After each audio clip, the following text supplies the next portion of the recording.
En El Mostrador Podcast, debate y conversación para comenzar tu mañana. Al Pan Pan, con Mirna Schindler. Entrevistas con los actores de hoy. El Mostrador, el poder de la independencia.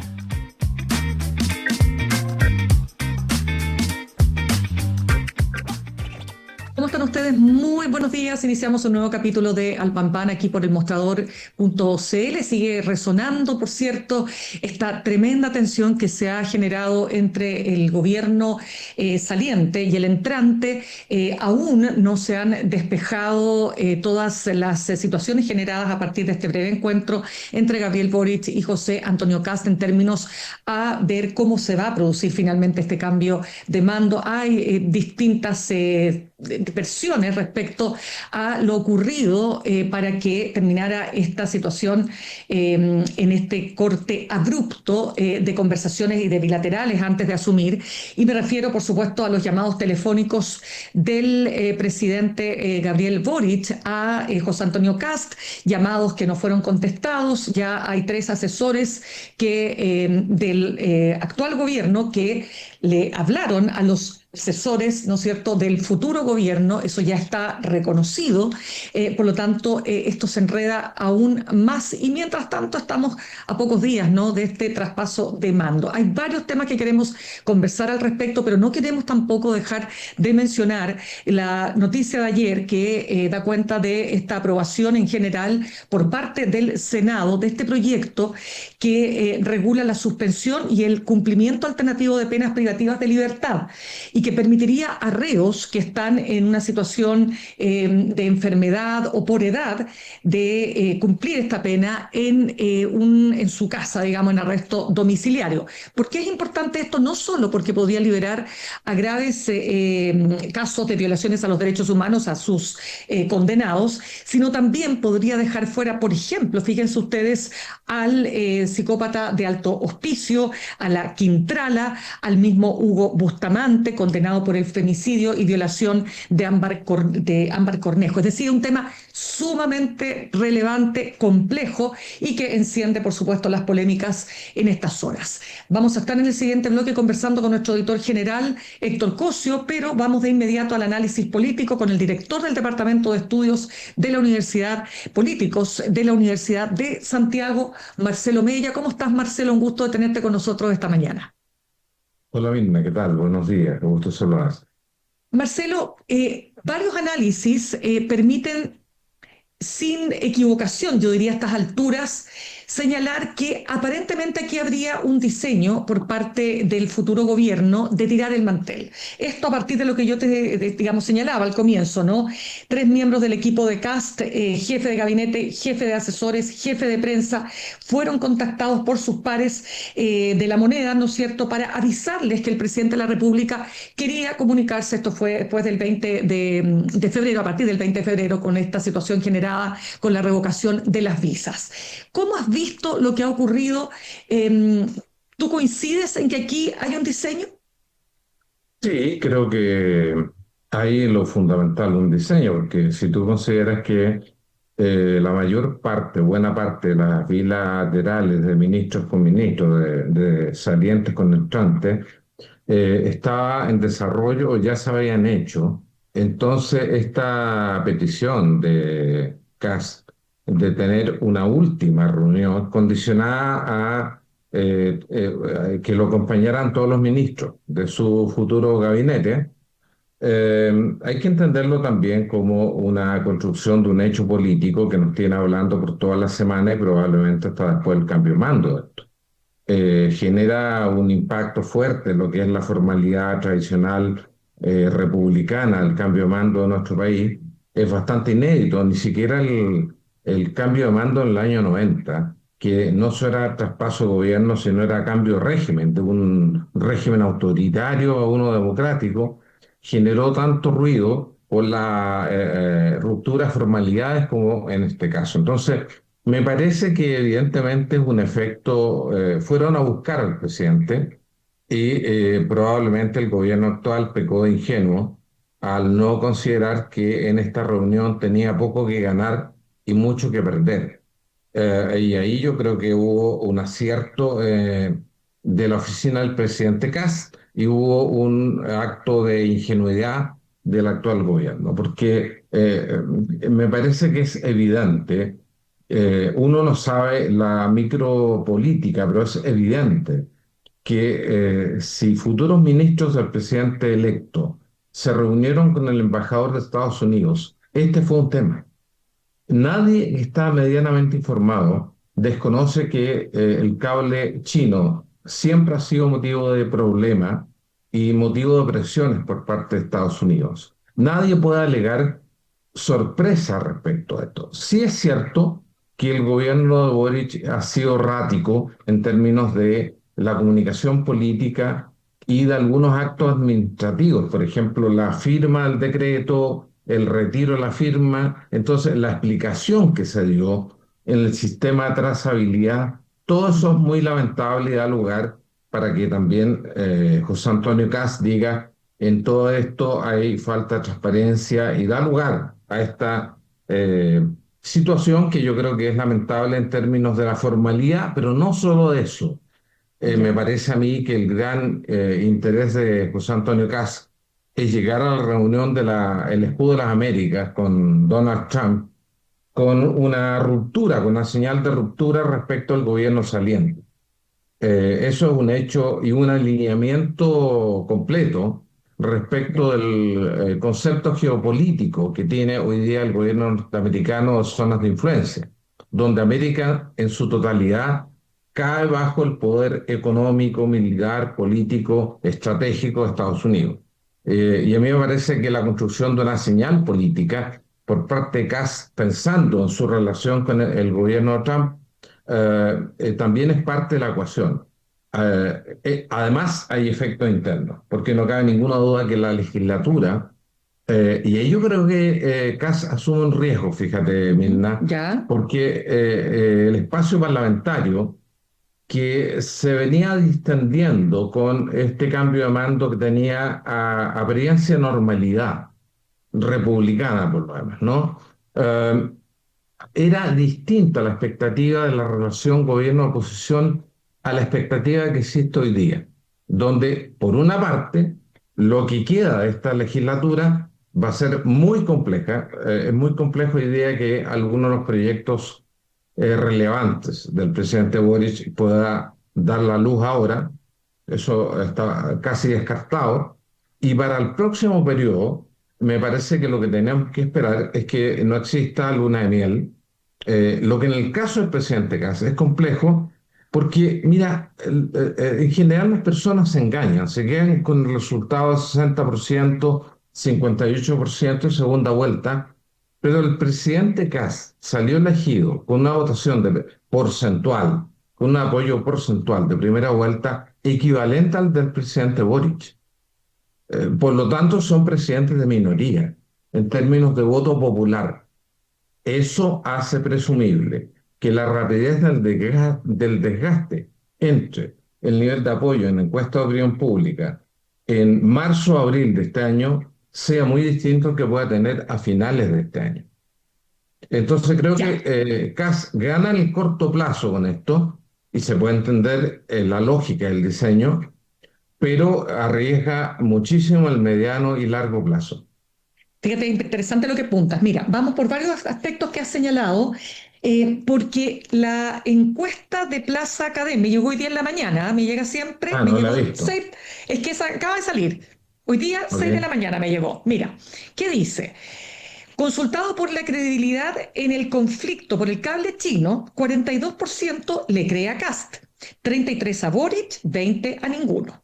Entre los identificados con la derecha, 80% le cree al presidente electo y entre los identificados con la izquierda, el 83%. Pero aquí hay un dato que te lo quiero señalar porque me parece muy relevante y es que la mayor parte de los encuestados, es que déjame abrirlo porque no lo tengo a mano, déjame encontrar, ya, lo vamos a encontrar, porque lo que quiero relevar es que efectivamente la mayor parte de los encuestados está de acuerdo que aquí ha habido falta de transparencia.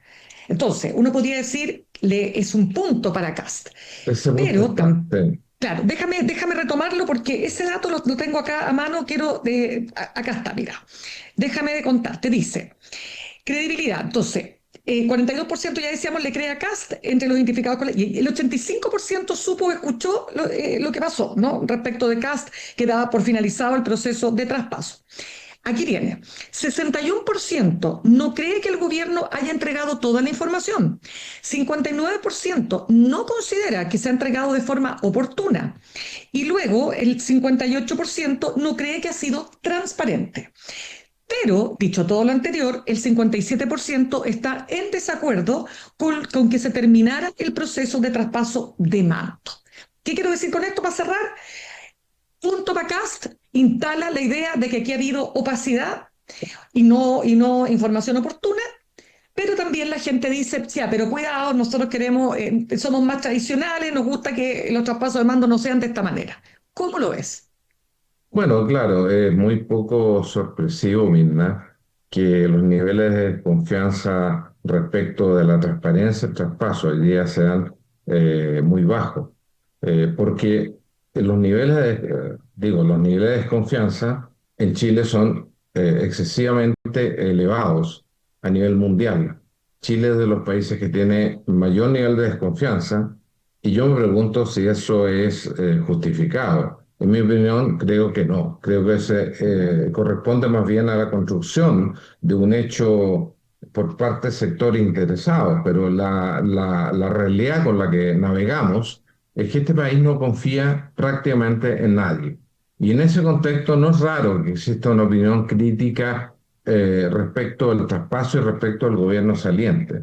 Yo creo que ese punto lo tiene Kast y es fácil que se hubiera generado ese efecto en la opinión pública.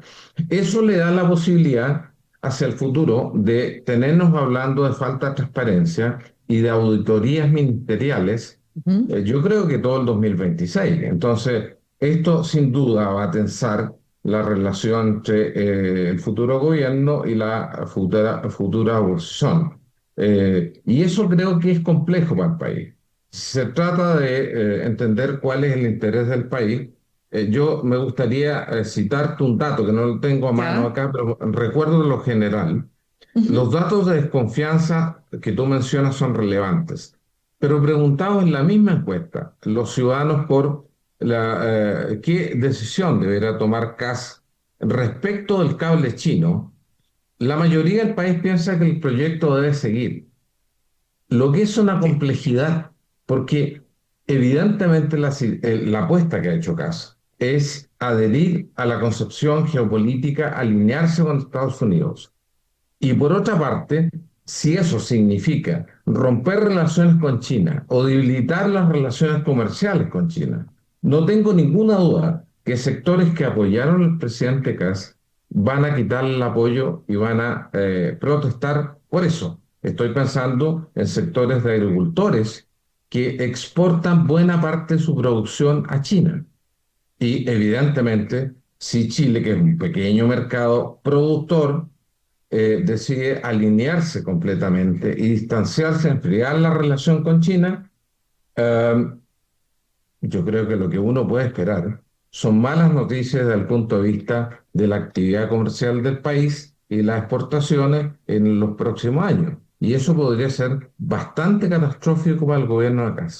Claro, mira, a propósito de ese punto, también para cerrar el tema de la instalación de esta idea de un traspaso de información opaca, no oportuna, etcétera, etcétera, nos quieren pasar goles, no sé qué.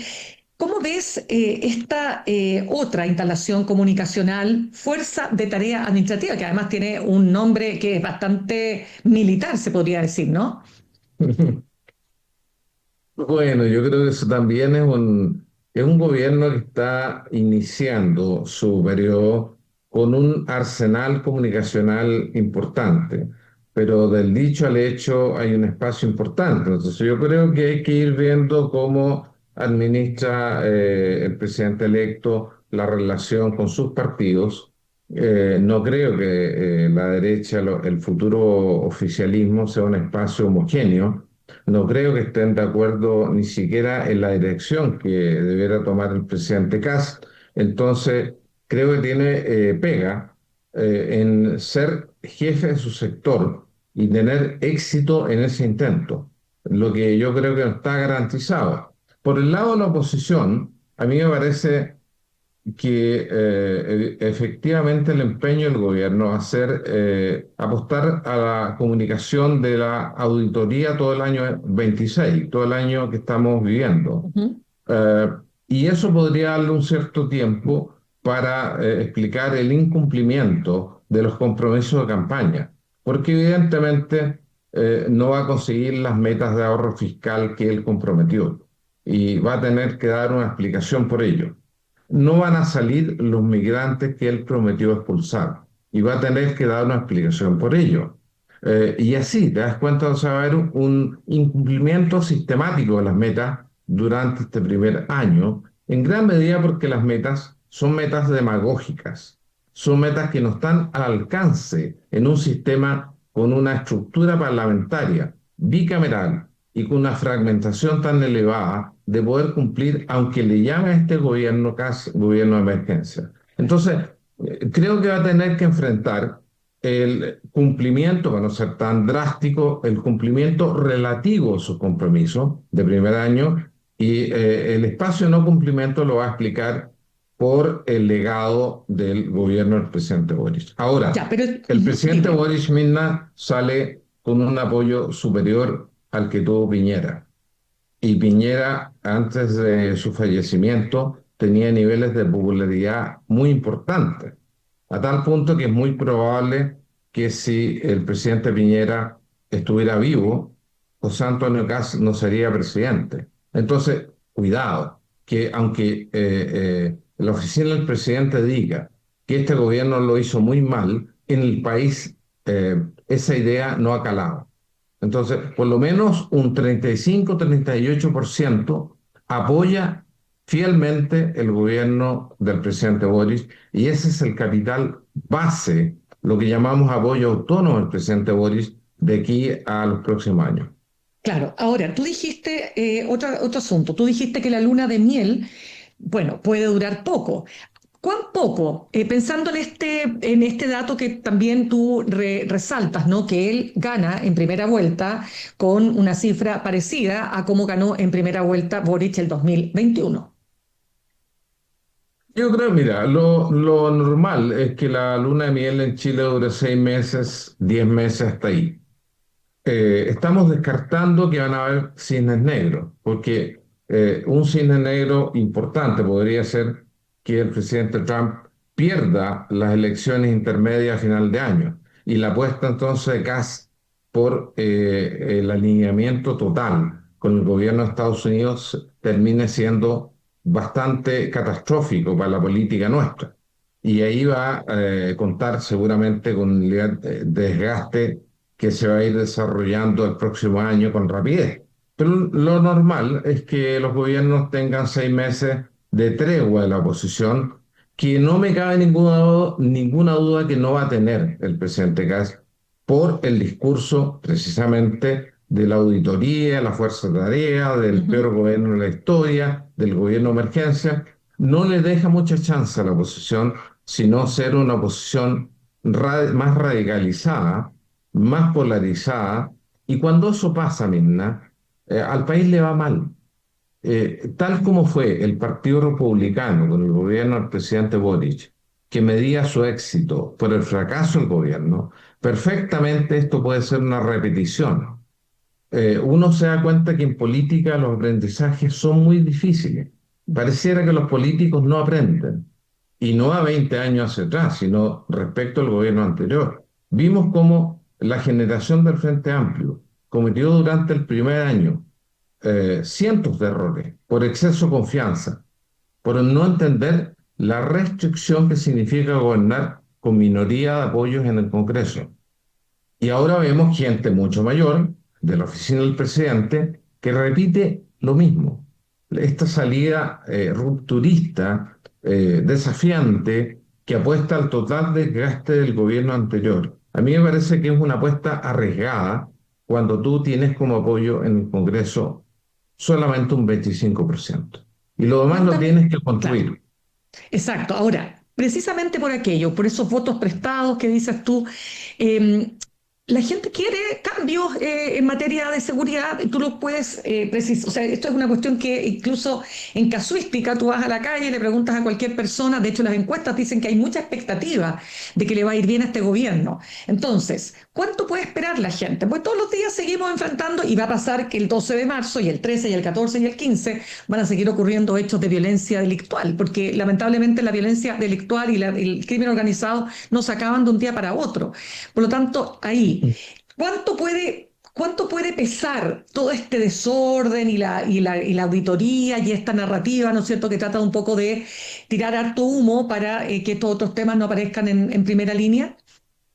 Dos cosas. Lo primero es que las soluciones complejas y efectivas son soluciones que requieren miradas integrales frente a los problemas. Y esas soluciones nunca son tan rápidas. Por ejemplo, en materia de seguridad, hay una reforma que ha impulsado el presidente Boric, que yo espero que se concrete ahora o en el próximo gobierno, que es la reforma de la reubicación de gendarmería, digamos, de la reubicación de ministerio.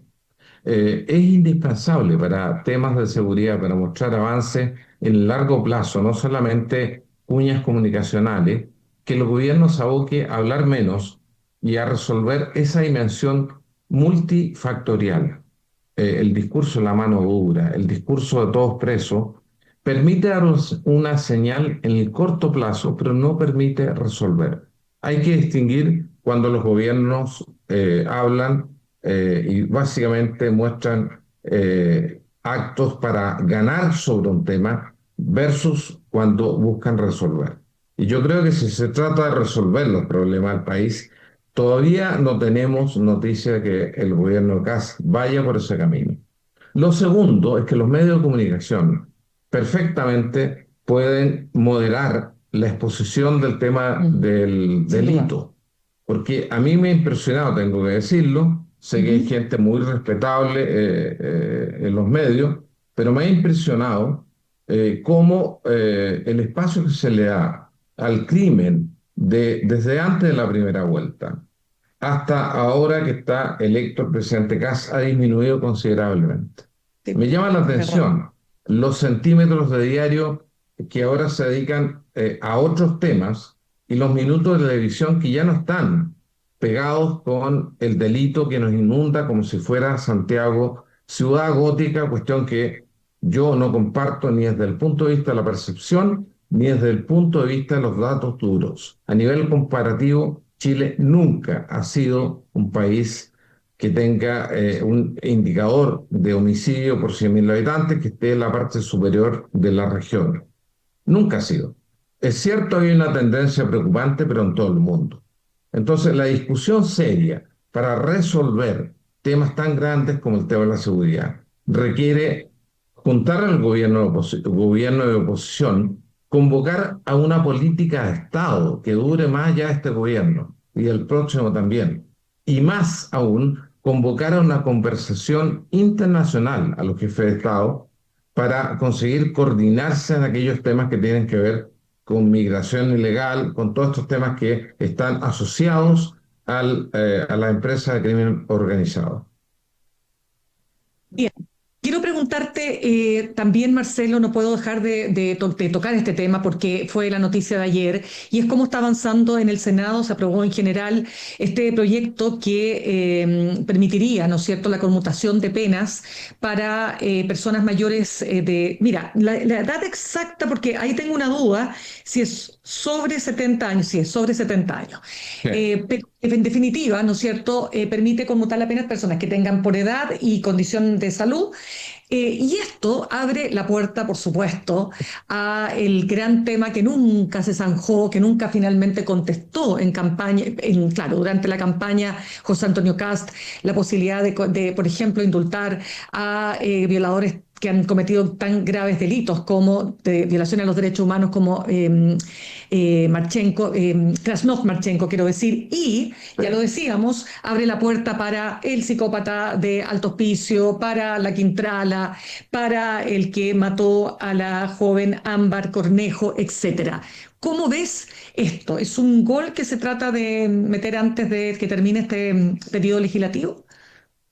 Bueno, lo primero es decir que el proyecto se aprobó en primer trámite, por Ujú. lo tanto que en instancias posteriores. Sin embargo, el dato es terrible, es preocupante. A mí me parece que hay que leerlo en el contexto de una regresión de los valores democráticos que está viviendo prácticamente todo el mundo, eh, sea por cuestiones de los nuevos medios de comunicación, del tipo de información con que la gente toma decisiones, pero estamos viviendo una situación de regresión de las convicciones, de los valores democráticos en Chile y en el mundo. Me parece que en parte esto es un reflejo de ello. Lo segundo es que aquí ha habido un acto de, yo diría, francamente, irresponsabilidad histórica de algunos senadores que se ausentaron y no fueron a votar, estando en el Congreso. Estoy pensando derechamente en el senador Karim Bianchi, que no bajó, y le avisaron, y no bajó, y por ese voto se perdió. Entonces aquí esto también, más allá de las tendencias generales, esto tiene nombres y apellidos. El senador Bianchi tendrá sus razones y tendrá que explicar al país por qué eh, no bajó a votar, o se echaron a perder los ascensores, pasó algo que desconocemos, pero lo concreto es que estando en el edificio del Congreso, Bianchi no bajó. Y a mí me gustaría saber qué piensa los electores y electoras en Punta Arenas de lo que hizo su senador, porque hasta donde yo entiendo, la región, su región, no hay una amplia mayoría en favor de no aprobar esta ley. Pero, en fin, es algo que vamos a conocer. Bueno, espérate, y está el Lo caso de, último que perdona, quisiera. no, déjame solamente apuntarte el caso del senador Javier Macaya, que no se inhabilitó teniendo a su papá en la misma condición que podría efectivamente condenado por abuso sexual infantil, podría Probablemente, acceder a este beneficio. probablemente si se aprueba esta ley, yo creo que van a haber recursos de constitucionalidad que se van a presentar. Algo dijo ayer la senadora Proboste. Pero que la gente debe entender que esto cae en manos de un gobierno que va a asumir que no solo tiene convicciones respecto de la necesidad de liberar algunas personas de avanzada que son violadores a los derechos humanos, sino también políticamente. Es una manera de hacer desaparecer a Johannes Kaiser. En la medida que el gobierno de José Antonio Kast asuma los temas de los libertarios y de Kaiser, del ala derecha del oficialismo, evidentemente las posibilidades de que Kaiser se mantenga con liderazgo dentro de la derecha o dentro del gobierno son menores. Entonces, creo que además colateralmente esto le pega a Kaiser. eh, Hay razones entonces desde el punto de vista ideológico, de convicciones, pero también hay razones tácticas para sacar adelante este proyecto que representa sin duda una regresión terrible, democrática del país que dialoga con este momento tan complejo que vive el mundo respecto a la salud democrática de los países y que lo estamos viendo todos los días. Ya, pues Marcelo Mella, director del Departamento de Estudios Políticos de la USACH, muchísimas gracias por habernos acompañado con tu análisis esta mañana. Muchas gracias, está muy bien. Que estés muy bien también.